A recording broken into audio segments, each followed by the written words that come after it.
You praise Indians very much, and I also praise with you, but we have certain very bad qualities, and one of them is that we are very extremely untidy people. Our aesthetics are so horribly made that we don't understand the difference between a plastic bag and a silver jug. Such jumbled up things we have. And I think I would request you to insist on arranging things yourself, because then they will pick up and learn things that it is to be done. You have to learn a lot of things from them, but they have to also learn some things from you, and they are very important things. Because it all makes a coefficient, it makes an atmosphere, and a pleasing thing for the gods. But this is the character of an Indian character, that whatever is right, whatever is the condition, carry on. See no evil, speak no evil. It's like that. If anything is bad, let it be as it is. Let it rust, let it absolutely till it becomes so rotten that it is going to fall on your head, then you may put a little support. That's our character. You're too tolerant with everything. That has led us to this kind of a incapacity to work. But if you see the Rutambara Pragya, see the Rutambara Pragya, how she works, how she beautifully does everything, how she creates everything so beautifully. There's so much neatness. If you go to a jungle, you will not find anything dirty, filthy, smelling, nothing. Everything washed up, cleaned out. The nature works in beautiful circles. Everything works out so much beautifully that when we call ourselves natural, we should understand that Rutambara Pragya is the most natural thing. And how Rutambara Pragya works is in complete neatness and complete cleanliness of the whole thing. Indians will be personally very, very clean, extremely clean they are, no doubt. But collectively they don't understand cleanliness. If you see their roads, if you see their outside of the houses, it's all dirty. And that is what I will blame our Indian men. You see, they are extremely conscious that they are human beings. You see, we have only two races in India, women and men. There is no third race. Men are not supposed to do any work inside, outside, anywhere. They don't see to the outside of the house. Like in England, I find men are all the time doing the sweeping, swabbing, everything outside. They do mowing of the lawn, looking after the garden, everything. Here the men will be just standing with their hands on their waist and ordering the wives, or not the wife, the servants and all that. And whatever may be, the wife may be dominating as far as money is concerned, but all these things the man is not going to do. He'll just give up, he'll say, I am not supposed to do all these things. That's why collectively in this country we can never be clean people, because our men will just sit down. They won't do anything. Just they won't do anything. Only the women are supposed to do everything, and that's how our collective cleanliness is zero, absolute zero. For example, if there's a WC not working in England, I can't think of any man who will sit down for 5 minutes. He'll himself do it, he'll get a plumber, he'll do some or other, try to manage. Here it's not all right, doesn't matter. It's all right. Don't see no evil. Manage. This is how we have lived all centuries now, I think. And it's high time for all surgeries to change themselves. Now here there are many artists sitting in this part, but the men are not doing anything, puja the women are doing, and the women don't know anything how to do it, so the whole thing can be absolutely wretched. It is a sort of a character with us, we do this way, but otherwise we have so many qualities. We have so many qualities that you can't imagine how much we have got through our tradition. We are very humble people, we are extremely loving, affectionate, we will go to any extent to serve others. We are not cunning people, we are not meticulous, we don't calculate, we are very hospitable. All these things are there, no doubt. But these things that we have to learn from you, it's maybe gross. To look at it looks gross, but it's not. Just now as you see that, if it is properly done, if it is nicely done, I mean, at least I feel very much pleased with it. And everybody feels pleased about it. And when somebody sees the film also, they'll be pleased to see this kind of a film where there's something sensibly put up and everything is nicely done, care has been taken. Also shows a kind of a understanding that this is the worship of the Adishakti, and you cannot take liberties with it. Imagine in these ordinary temples, They spend so much money, even the walls, the doors, the windows, everything made of silver. They do so much to create that. But if you people miss it, the Indians I would say, then it's going to be very dangerous for you. One must understand that you cannot just play about, just mother is coming. Nobody came to even call me. Somebody should have come to call me. I just walked on myself. Here, this is not the way to behave. And the Indians must learn these things. That somebody must come to call me. After all, you see, all these protocols, they are going to learn from you, from the Indians. And if you don't have any protocol about it, how are they going to get it? So this is what one has to understand, that as English have to learn from French, and French have to learn from Germans, and Germans have to learn from, say, Austrians, or Austrians have to learn from Swiss, whatever it is. It's very important that the Indians must learn from the Western people. Certain things, that the way they respect their women, first of all that thing. The way they respect their women. Of course, one should not go to that limit that the women just dominate all the time. And American women are, I've seen about it, they are horrible. But still, I would say that one must learn how to respect the women. Women are human beings. Your mother is a woman. And you must learn how to respect a woman. And if you don't know how to respect the woman, then in this country, I'm sure there cannot be bliss, whatever you may try. So women must learn that. They must know how to talk to their sisters, to their mothers, to their wives. But if there's a woman who is dominating, you see, if there's a dominating woman, then she becomes a prime minister in this country. That's what we are. If you get a dominating woman, then she can manage. If she's a simple woman, she's good, she's religious, she's submissive, then she's finished. If she's dominating, then men are afraid of such women. This is very sad, and that gives a very bad impetus. So I feel that as Ritambara Pragya works out everything so well, in the nature, if you see how she beautifully creates everything, how she chooses things, how she places things, how the colors change, you'll never find anything loud, anything obstructing, anything that is destructive, vulgar, nude, nothing. Find everything so beautifully done that it creates an inspiration in a human mind, in a human heart, which can be of a stone also. Even French, you see, they get inspired by Ritambara Pragya. So you can imagine people with stone hearts can get inspired. People who have very funny ideas about human beings can get inspired by Ritambara Pragya. So why not? We, the Sahaja Yogis, should get inspiration from Ritambara Pragya and try to make everything look nice, beautiful, and must have coefficients by which we can have the proper channel for our vibration. This is what I feel is lacking in the coordination between East and West. Let us give them this simple thing as to understand how you respect your women, how you respect the aesthetics, how you look after things. I know in London, supposing I have to have a puja, I don't have to see these things at all. On the contrary, I am enamored the way things are done. Always. Here also they work out, I am not saying always, but it could have been much better, a little bit, because the film has to be done and all that.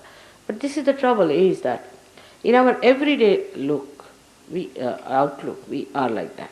You will see that everywhere you go in the villages. The problem is there are bathrooms, there are WCs, but never repaired. One spoilt means spoilt once for all. Telephone is spoilt, it is spoilt forever. At least in America, people will go and buy. They may not repair. They'll go and buy new one. Here they will not buy new one, nor they will have any repairs. Carry on with it throughout.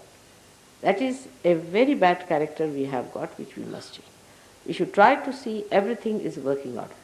Now come to the Kundalini. Supposing the Kundalini goes out of order, are we going to give it up? If one chakra is not good, are we going to give it up? If there is something wrong with that point, Indians are very particular, much more than the Western. If the Kundalini is out, they'll get after it. If one chakra is out, they'll get after it. They'll clean it, because they are the roots, you see, and the root doesn't bother about the beauty. But the tree has to look after the beauty. So this is a combination which has to be worked out properly by you both. And the things will work out very well, I think, if you understand what co-relationship you have with each other, what you have to learn from them and what they have to learn from. Now today is a special day I thought of having a puja, because today is the moon, just see in front of me here. And today is the day, first day, the moon is waxing. In the science of Sahaja Yoga, the moon is the spirit in our heart. It is the spirit in our heart. मी मराठीत बोलणार नंतर. Is the spirit in our heart, and it shines when the sun reflects on it.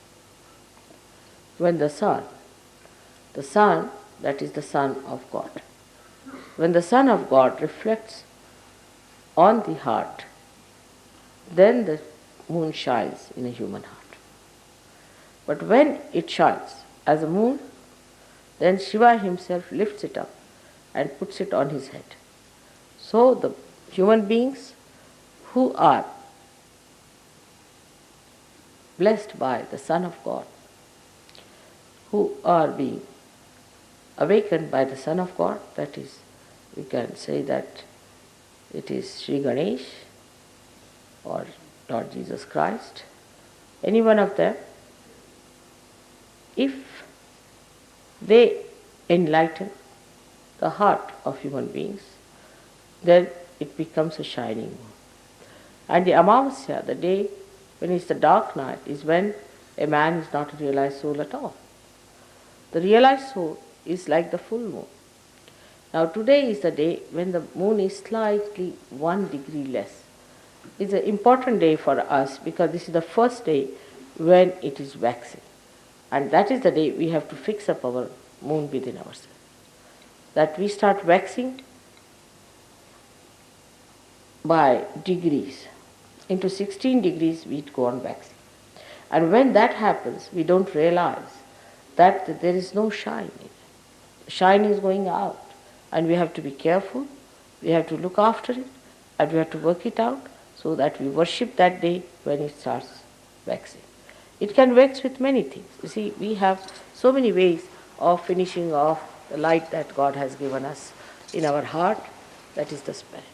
One of them is, very great one, is the thinking that we do about it. The first it starts when we start thinking about it, rationalizing about it. You must know that when I speak, I don't speak. Actually, these are all mantras. Whatever I do, I work it out in such a way that what I am saying works out within you. It's the Kruta Yoga, and it works out.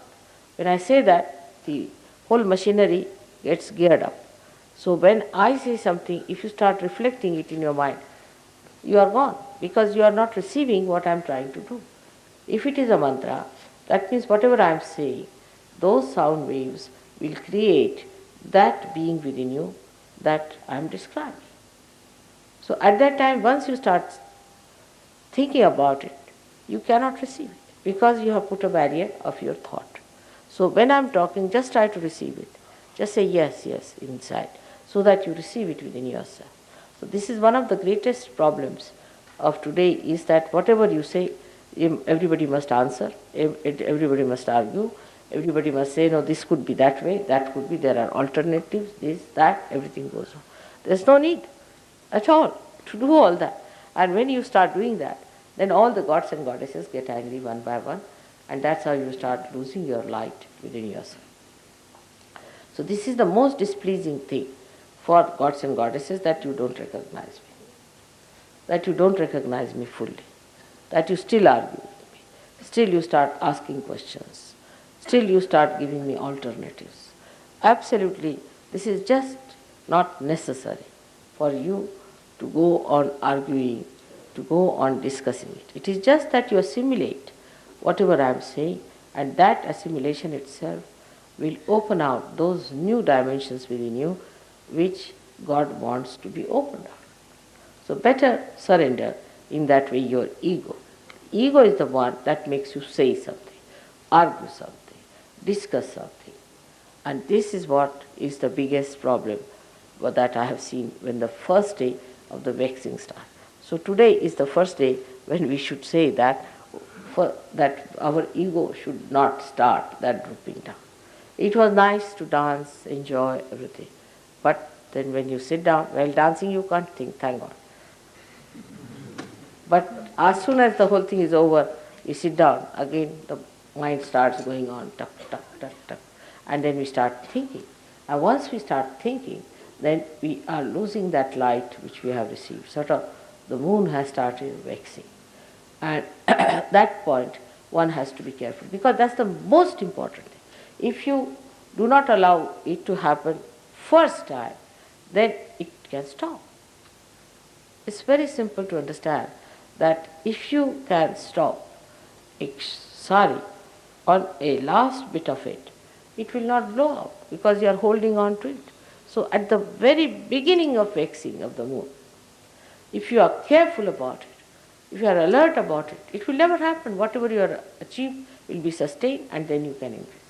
But that's a very important point which we miss, and that's why we have lots of trouble and lots of problems in Sahaja Yoga. So now as you are moving for your further journey, so many of you are come for the first time, I have to tell you, don't think, don't reflect. In this you must learn from Indians. They don't think about these things. But they have to think, because when they think, they'll start thinking about gross things which they have to think. I mean, you don't think, you'll be giving up all that is nonsensical that you have been thinking about. So don't think about it, don't reflect, don't bother. Try to be subtler and subtler and not misidentified with your tags that are outside, like hooks, you see. And the mind is like a hook. I've seen all of you have one hook outside, and all the yarns go, hook round it, again another yarn goes and hooks round it, and the whole mind is attached to that hook. That is Mr. Ego. If you can cut your string somehow or other and say, I'm not going to think, I have come here for my spiritual ascent, let me be what I am. If mother says something, I'll listen to it. She scolds me, I'll listen to it. She does something, whatever she does, let me see that as I have come here for chiseling out myself, let her chisel me out, let the nature chisel me out, let the whole atmosphere chisel me out, puja should chisel me out, but you just become like a beautiful, we can say, a jade in the hands of the divine. And allow the divine to take out all your beauty. Just allow the divine to take out your beauty, and then you can enjoy your beauty. But if you hang over to all these old things, then it will be very difficult. So as being the first day, I have started it on the day when the moon is about to wax. See? So I hope you'll be all very careful about it. Be alert. You have to be very alert. You have to go beyond time. You don't have to think about food. Once in a while, if you don't eat, doesn't matter. Nobody's going to die, I tell you. We don't eat for days together, nothing happens to us. So food has not come, the breakfast time, the dinner time. I mean, food is a religion, I think. So everything has a time. Here there is no time for anything. We'll do whenever we feel like. You see, let's do that way. So we have to be prepared for a nice, thorough cleansing and a very enjoyable time throughout. These two things can work hand in hand. If you just accept that you don't have to think. If you don't think, everything can be done without any problem, and you'll enjoy life very much. So that's one thing. आता तुम्हा लोकांना सांगायचं म्हणजे असं की आज तुम्ही पूजेला आलात ना, तर पूजेचा उपयोग असा झाला पाहिजे की तुमच्यामध्ये ज्या काही देवी देवता आहेत त्या जागृत झाल्या पाहिजे, आणि त्या देवी देवता जागृत होण्यासाठी म्हणून आजची पूजा आहे. तेव्हा वेगळ्या वेगळ्या देवी देवतांना कसे हे लोक जागृत करतात ते शिकून घ्या. त्याच्यानंतर तुम्ही जरा मोठे झाले की तुम्हाला मंत्र शिकून देऊ, मग तुम्ही दुसऱ्यांनाही जागृती देऊ शकता.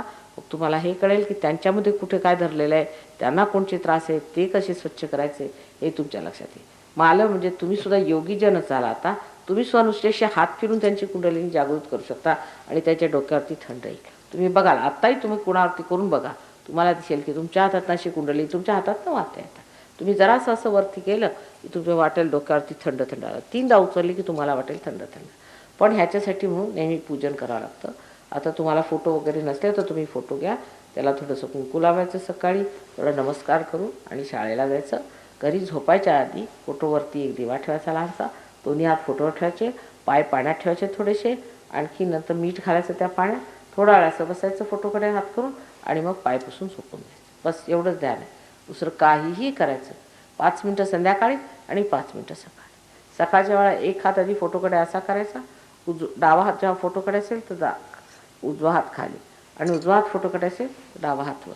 बस असं करून 1-2 मिनटं उभं राहायचं, नमस्कार करायचा, बंधन द्यायचं आणि शाळेला जायचं. अगदी सोपं का? कळलं ना? अगदी सोपं आहे. तुम्हाला फोटो नसले तर तुम्ही यांच्याकडनं फोटो घ्या. सगळ्यांना मी फोटो दिले होते ना मागे, आणखीन आता सुद्धा तुम्ही फोटो घ्या. हां.